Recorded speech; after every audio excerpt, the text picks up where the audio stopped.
Olá, irmãos da sala Crescimento Cristão. Vamos entrar na aula de hoje, a EBD de número 12, onde fala sobre os combates no ministério cristão. E essa aula é muito importante, como todas as aulas da EBD são importantes.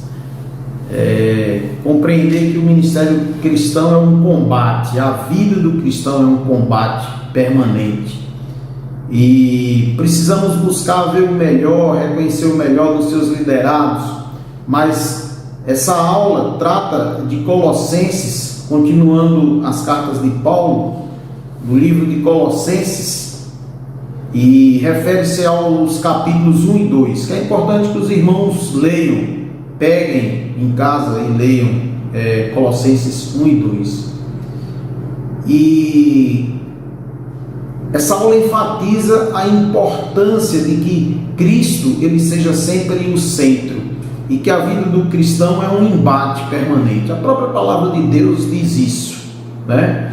Valorizar os que trabalham sobre a sua liderança, a importância de valorizar os que trabalham no ministério cristão, valorizar o corpo de Cristo, isso é importante. Então o textual está em Colossenses 2:1, onde Paulo diz assim: pois quero que saibais, Colossenses, como é grande a luta que enfrento por vós, pelos que estão em Laodiceia e pelos que ainda não me viram em pessoa. E aqui se tivéssemos em sala de aula, lembrar as dificuldades da realização do ministério, porque existe uma força contrária à atividade cristã. Essa força é espiritual. Esses embates, eles acontecem e são também espirituais, né? Lembrar um elogio que você tenha feito a um liderado, mas mais que isso, é importante saber que, como diz em Colossenses, no capítulo 3, que não é objeto dessa aula, vai ser da aula 13 do professor Gil, que tudo que você fizer, você deve fazer como se você estivesse fazendo para Deus e não para os homens. Isso você vai encontrar em Colossenses, capítulo 3, versículo 23. Tudo quanto você for fazer na sua vida, não só no ministério cristão, mas a sua vida como cristão, você deve fazer com amor, com todo o empenho, de todo o coração, como se você estivesse fazendo para Deus e não para homens. E esse é um grande ensinamento. Vamos dividir a aula em 5 assuntos. O assunto 1 é a luta de apreciar e reconhecer os que trabalham no Evangelho. O exemplo de Paulo. Ele desenvolvia ações de graças quando se lembrava dos outros crentes. Ouvir falar da fé dos outros era motivo de gratidão e elogios. Hoje, da mesma forma que existe competitividade no mundo, muitas vezes a igreja é contaminada por uma competitividade na igreja, uma competitividade que jamais deve existir. A sua mão ela não compete com a outra mão, nada no seu corpo compete contra o seu próprio corpo, a não ser uma doença, a doença autoimune, onde o organismo agride o próprio corpo. Então, o corpo de Cristo, a igreja, os cristãos devem estar unidos em um só corpo. Jamais deve haver agressão ou qualquer ciúme ou competitividade entre membros de um mesmo corpo, né? E isso é um fundamento. E aí nessa parte de Colossenses, ele ressalta, ele destaca as qualidades de Epáfras mencionadas por Paulo. Paulo reconhece e menciona o trabalho do líder Epáfras. Ele se refere a esse líder como sendo amado conservo. Ele era o escravo companheiro, estava perto, fiel ministro de Cristo.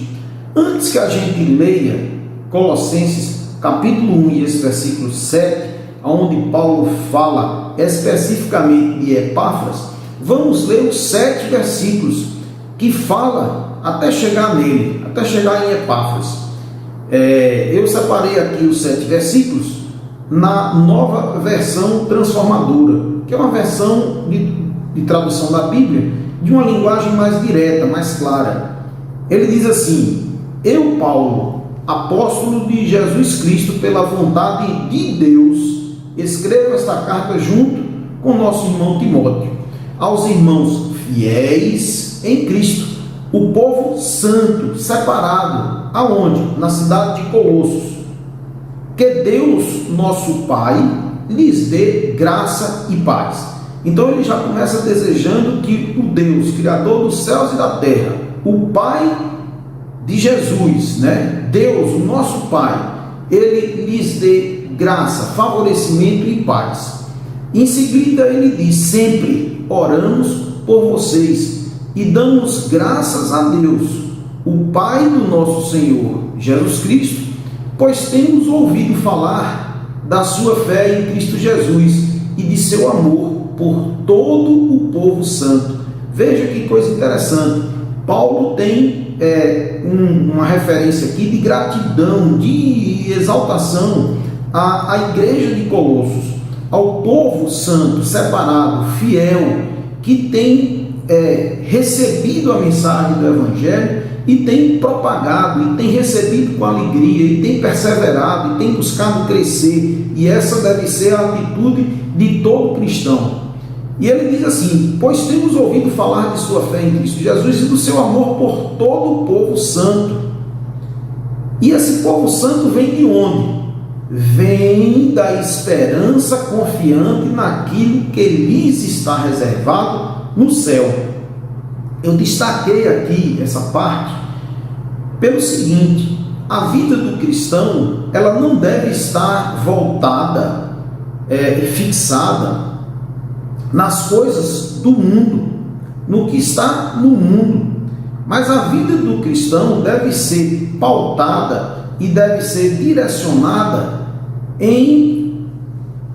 no conteúdo do que está no céu, né? Então veja, ele faz aqui uma referência, um destaque, que ele diz: de onde vem esse povo santo, esse povo separado, esse povo que tem recebido a mensagem do Evangelho e tem sido perseverante, fiel? Eles vêm da esperança confiante, confiança e esperança naquilo que lhes está reservado, não aqui no céu.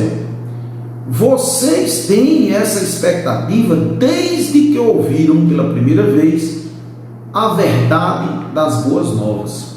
Agora, as mesmas boas novas que chegaram até vocês estão se propagando pelo mundo todo. Veja que coisa interessante.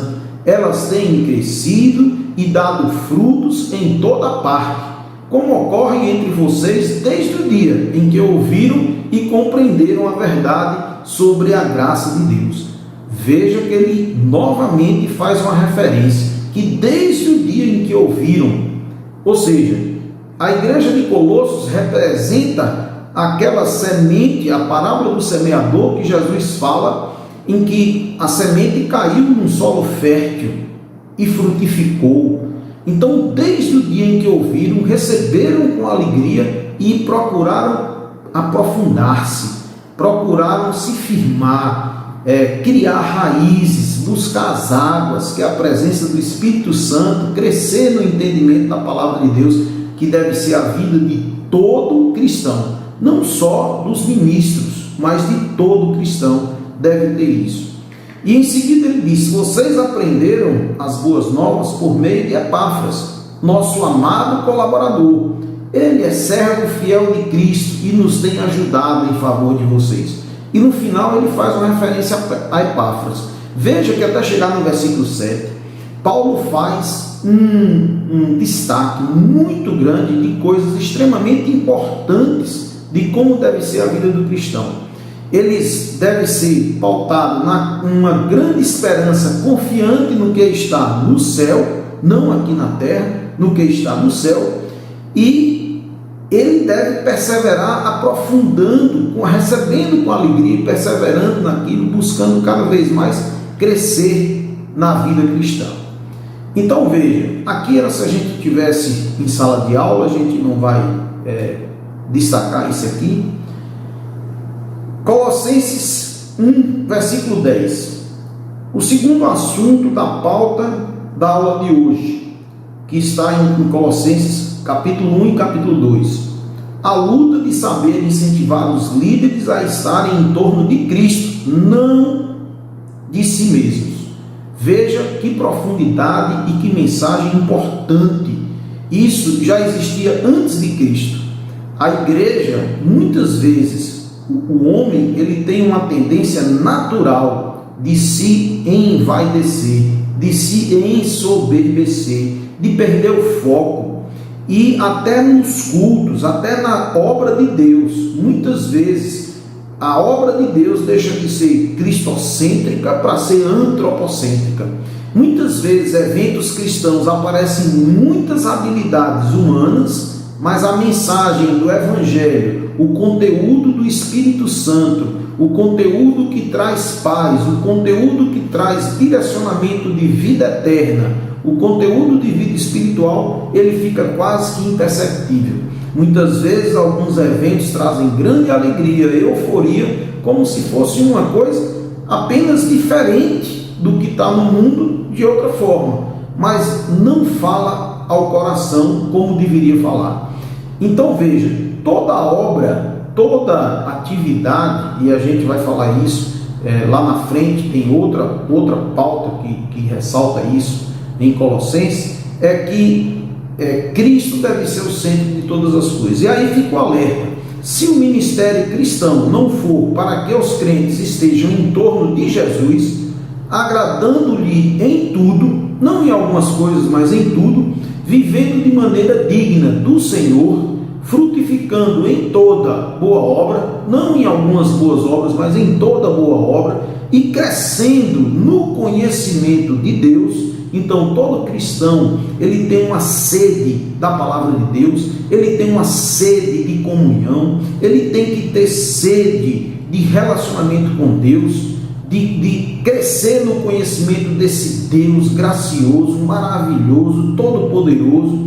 Então o ministério cristão terá falhado muito se o foco não for esse. Então o que é que nós devemos debater nessa pauta 2? É que o ministério que gira em torno de gente, que gira em torno do homem, é diferente do ministério cristocêntrico.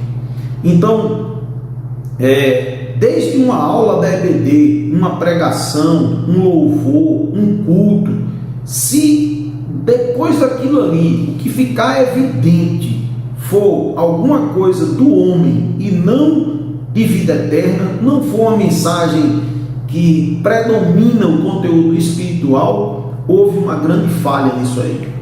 Então veja, Colossenses 1,10: então vocês viverão de modo a sempre, não algumas vezes, sempre, e agradar ao Senhor, dando todo tipo de bom fruto e aprendendo a conhecer a Deus cada vez mais. É aquilo que a gente acabou de falar. Repetindo: então vocês viverão de modo a sempre honrar e agradar ao Senhor, dando todo tipo de bom fruto e aprendendo a conhecer a Deus cada vez mais. Que tipo de bom fruto é esse? É o fruto do Espírito, né? Pauta 3, Colossenses 1,17: a luta de vivermos a proeminência de Jesus e não a nossa liderança. Cada vez que aparecer mais as habilidades humanas e cada vez ficar na mente de quem recebe alguma coisa do homem, isto é carnal, isso não é espiritual, isso não cumpriu o propósito, porque o propósito deve ser que a evidência maior seja Jesus Cristo, a evidência maior seja a palavra de Deus, a evidência maior deve ser o conteúdo espiritual, o que direciona a esperança na confiança do que é eterno, do que está no céu, né? Então, qual é a nossa atitude? Lutar para que os liderados vejam mais e melhor a Jesus e não a nós mesmos. Qual é o perigo? Organizar programas, congressos, conclaves, em que o homem ocupa a proeminência. Se o homem ocupa a proeminência, se o homem é que fica em evidência, deixa de ser cristocêntrica, passa a ser algo vazio, sem direcionamento do que é o propósito dos ensinamentos da palavra de Deus. Colossenses 1, 17 a 21 diz assim sobre Jesus: ele existia antes de todas as coisas e mantém tudo em harmonia. Ele é o cabeça do corpo, que é a igreja. Ele é o princípio supremo sobre os que ressuscitam dos mortos. Portanto, ele é primeiro em tudo. Primeiro quem? Quem é ele? Jesus Cristo. Ele é primeiro em tudo. Pois foi do agrado do Pai, Criador dos céus e da terra, que toda a plenitude habitasse no Filho. E por meio dele, o Pai reconciliou consigo todas as coisas. Veja que profundidade. Por meio do sangue do Filho na cruz, o Pai fez as pazes com todas as coisas, tanto nos céus como na terra. Isso inclui vocês, que antes estavam o quê? Longe de Deus, eram seus inimigos, dele separados. Por quê? Porque o que é que separava nós de Deus e o que é que separa até hoje o homem de Deus? O que é que separa até hoje o cristão de Deus? Seus maus pensamentos e ações. Veja que coisa profunda que deve ser sedimentada, plantada, colocada em nossas mentes e corações, para que nós não venhamos a pecar contra Deus. Então veja, foi do agrado de Deus que toda a plenitude habitasse no Filho. Por quê? Porque ele cumpriu um propósito de morrer por quem não merecia. Eu, você, nós não merecíamos esse afago, esse livramento, essa salvação, esse resgate.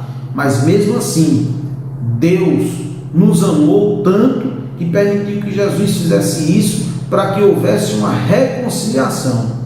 Então, o que é o antônimo de reconciliação? O antônimo de reconciliação é como se fosse você não ter acesso. Você não tem acesso. Você está impedido. Mas, após a reconciliação, você passa a ter acesso a uma coisa que você não tinha acesso. Então, agora, porém, ele os reconciliou consigo por meio, através de quem? Da morte do Filho no corpo físico.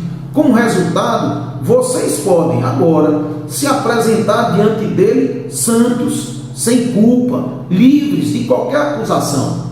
O inimigo, o mal, quer roubar isso da sua mente e do seu coração.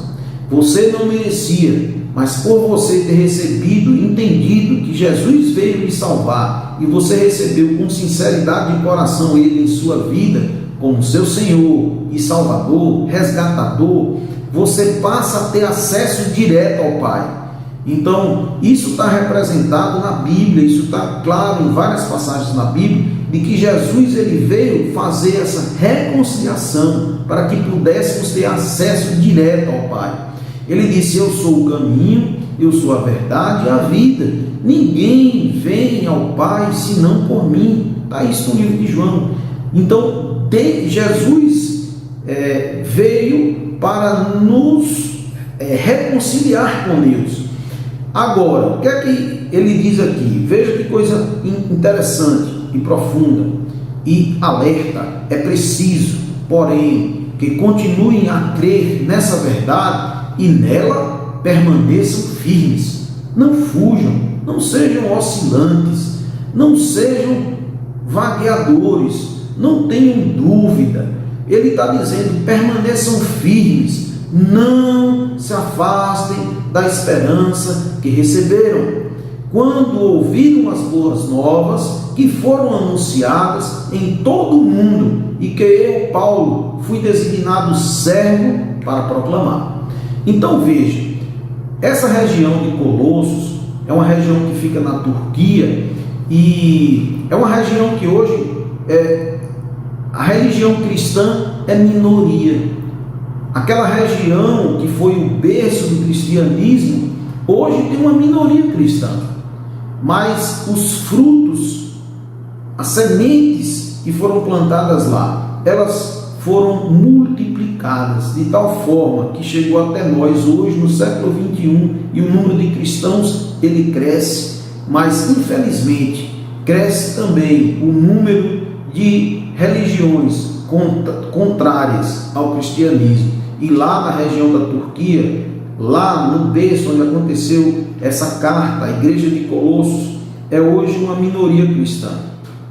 Vivemos hoje um tempo em que o ministério cristão ele está precisando deixar o palanque, os holofotes e deixar Jesus brilhar. Quanto mais brilhar o homem, menos brilhar Jesus, mais esse ministério ele é antropocêntrico e deixa Cristo praticamente em segundo plano. Nosso trabalho, apontar para Jesus, jamais ofuscar a luz que é Jesus. Ele é o mais importante. Ponto 4 dessa aula. A luta de viver o ministério cristão com firmeza nos ensinos da palavra. Então veja, a Bíblia é um manual de vida. A Bíblia é um manual direcionador. Não é à toa que o mal tentou no passado eliminar a Bíblia para que não chegasse até as pessoas, para que a Bíblia não atingisse os corações e chegasse o conteúdo da palavra de Deus para muita gente. E isso ainda existe em alguns países, essa dificuldade. Eu já vi vídeos de Bíblias chegando em comunidades onde é proibido ler a Bíblia. E as pessoas se agarram àquela Bíblia, chorando muitas vezes, porque ali tem mensagem de vida eterna e além disso tem um direcionador para que se viva aqui na terra. A Bíblia ensina todas as coisas. A Bíblia diz que sem santificação ninguém verá o Senhor. E a Bíblia diz também como é que você santifica. Lá em João, capítulo 17, versículo 17 diz... Jesus, na oração, ele diz: Pai, santifica-os na verdade, a tua palavra é a verdade. Então, você não vai conseguir crescer espiritualmente sem ler a Bíblia. Você não vai conseguir firmar na fé sem ler a Bíblia. Você não vai conseguir santificar sem ler a Bíblia. Você não vai conseguir sair do lugar espiritualmente sem ler a Bíblia. É muito difícil. Então, de onde vem a fé? A fé vem pelo ouvir a palavra de Deus, está em Romanos. Então, tudo está relacionado com a palavra de Deus, com a Bíblia. Então, nós devemos viver o ministério cristão com firmeza nos ensinos da palavra.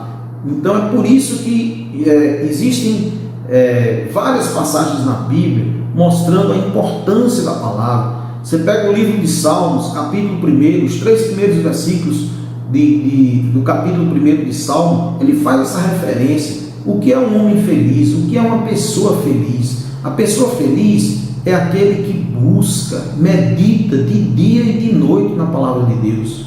Ele é semelhante a uma árvore plantada junto à fonte de águas, cujas folhas não murcham, dá o fruto no devido tempo. Eu já falei isso em outra aula, eu gosto muito desse versículo. E em seguida ele diz, no final do versículo 3, ele diz: e tudo quanto essa pessoa fizer dará certo, tudo quanto fizer prosperará. Em algumas traduções tem assim: tudo quanto fizer prosperará. Então veja, Deus ele tem promessas para o homem, mas ele diz: olha, é necessário que você venha buscar, é necessário que você tome uma atitude, é necessário que você faça isso para que você esteja habilitado para receber. Então existem bênçãos de Deus para a humanidade, não só na eternidade, existe também aqui na terra, mas é necessário que você busque, que você persevere, que você muitas vezes renuncie. Obedecer é importante, obedecer é importante.